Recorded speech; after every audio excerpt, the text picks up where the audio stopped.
Hello everyone, welcome to রিম্পাস cooking school. নতুন আরেকটা recipe নিয়ে হাজির হয়ে গেলাম।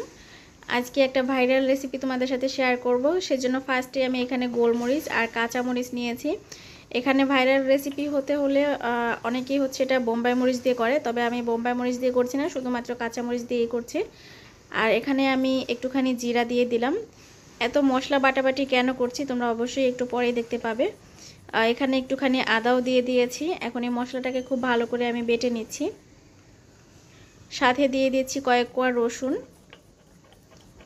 আর মশলাটাকে কিন্তু একদম মিহি করে বাটতে হবে।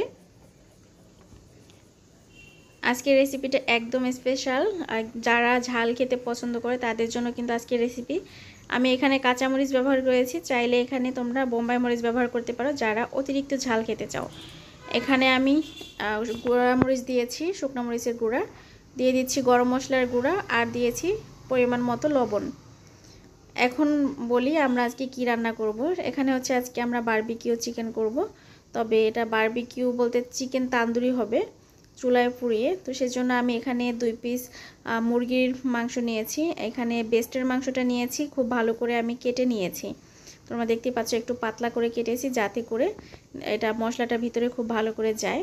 তো এখানে দিয়ে দিচ্ছি সয়া সস। এখন এই মশলা দিয়ে খুব ভালো করে মাখিয়ে নিচ্ছি। আমি সরাসরি পাটার উপরে করে নিচ্ছি। এখন এর মধ্যে দিয়ে দেব আমি পরিমাণ মতো সরিষার তেল। আর এই রান্না কিন্তু সরিষার তেল দিয়েই করতে হবে, তা না হলে কিন্তু খেতে ভালো লাগবে না।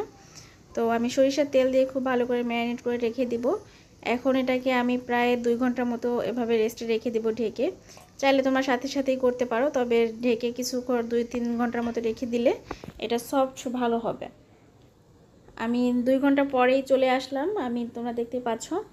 এখন এর মধ্যে আমি একটুখানি জলপাইয়ের আচার দিয়ে দিচ্ছি। চাইলে তোমরা এখানে লেবুর রস অ্যাড করতে পারো, তবে আজকে লেবুর রস ছিল না, মানে ঘরে লেবু ছিল না, তো সেই জন্য আমি জলপাইয়ের আচারটা দিলাম। এটা কিন্তু টক আচার, তো সেই জন্য আমি জলপাইয়ের টক আচারটা দিলাম। এখন এটা আমি সরাসরি আমাদের যে গ্রিল আছে সেই গ্রিলের উপর দিয়ে দিলাম।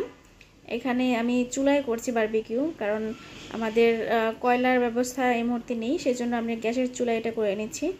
একদম লো আঁচে করে এটা কিন্তু করতে হবে, যেহেতু অনেক সময় ধরে ম্যারিনেট করা ছিল সেজন্য এটা কিন্তু হতে বেশি সময় লাগবে না। তোমরা দেখতেই পাচ্ছ কত সুন্দরভাবে কিন্তু এক পাশ হয়ে গিয়েছে।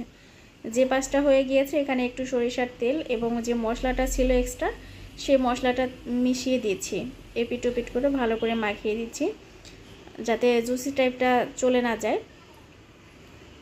তো এভাবে করে আমি এপিট ওপিট 2 পিট খুব ভালো করে আমি উল্টে পাল্টে ভালো করে এটা ফ্রাই করে নিয়েছি। তোমরা দেখতেই পাচ্ছ এটা কিন্তু একদম পারফেক্টভাবে হয়ে গেছে। এখন আমি এটা চুলা থেকে নামিয়ে নেব। আর আজকের বারবিকিউটা হচ্ছে আমি পরোটার সাথে করেছি, পরোটা অবশ্যই বাসায় করেছি। আর সাথে আছে চাইনিজ ভেজিটেবলের রেসিপিটা অলরেডি আমার চ্যানেলে আপলোড করা আছে, চাইলে তোমরা সেখানে দেখে আসতে পারো। আর পরোটার রেসিপি যদি তোমরা পেতে চাও এরকম স্পেশাল পরোটা, তাহলে অবশ্যই আমাকে কমেন্ট করতে হবে। ভিডিওটা ভালো লাগলে একটা লাইক কমেন্ট শেয়ার দিও। আজকে এখানেই বিদায় নিচ্ছি, দেখা হবে পরবর্তীতে। সবাই ভালো থেকো, টাটা সবাইকে।